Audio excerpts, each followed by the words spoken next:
Princess Diana had a specific vision for her Met Gala dress in 1996. In the new Hulu docuseries In Vogue, the 90s, fashion designer John Galliano spoke about the parameters that the late Princess of Wales had when it came time to design her dress for what would become her one and only Met appearance. Galliano was then creative director at Dior and spoke about the magic of being tapped to create a bespoke look for the princess. "I remember one day we all jumped into this old van, and we went to London, where we met Princess Diana. She'd been invited to the Met, and she would wear one of my dresses," Galliano said in the first volume of the documentary, which premiered on September 13.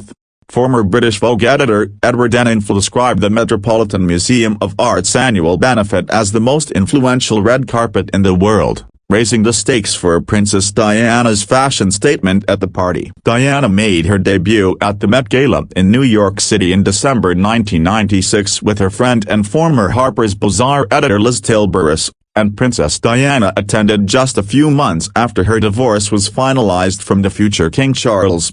"It was like a blessing. I mean, like, wow," Galliano said in the series. "We went to Kensington Palace and discussed drawings. I was trying to push for pink, but she was not having it. No, not the pink.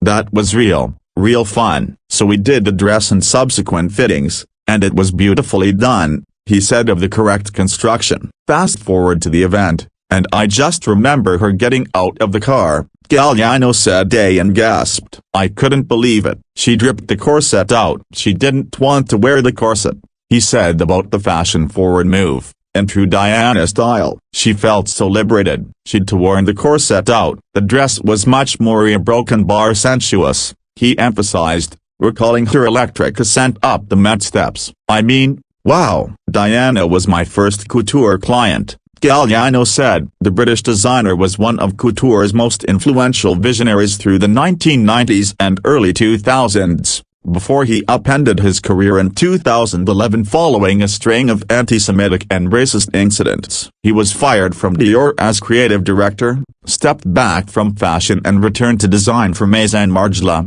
holding the post since 2014. Much has been made of Princess Diana's fashion splash at the Met Gala in 1996, where she wore a boudoir-like navy silk slip dress with black lace trim from Galliano's debut couture collection as the creative director of Dior. She completed the look with the matching silk robe-like topper, which she later removed, a statement brilliant sapphire choker necklace and the mini navy quilted Dior bag that the label renamed the Lady Dior in her honor. The late Princess of Wales was known as Lady Diana Spencer before she married the future king in 1981, and the handheld bag became one of her go-to purses. During the 1990s, Diana began to experiment more with her style, sporting shorter hemlines and sexier silhouettes. The 1996 Met Gala would ultimately prove to be her only appearance at the event, as she died following a car crash in Paris in August 1997. The late Princess of Wales is remembered as a style icon, and her daughters-in-law Kate Middleton and Meghan Markle continue to take style cues from her today. "I think all of us were so captivated and fascinated by Princess Diana," Vogue editor Anna Wintour said in the new docuseries. "At that time, she was the most famous woman in the world. She was enjoying fashion and the spotlight that she put on particularly British designers." In Vogue, the 90s volume I debuted on Hulu on September 13, and Volume 2 premieres on September 20.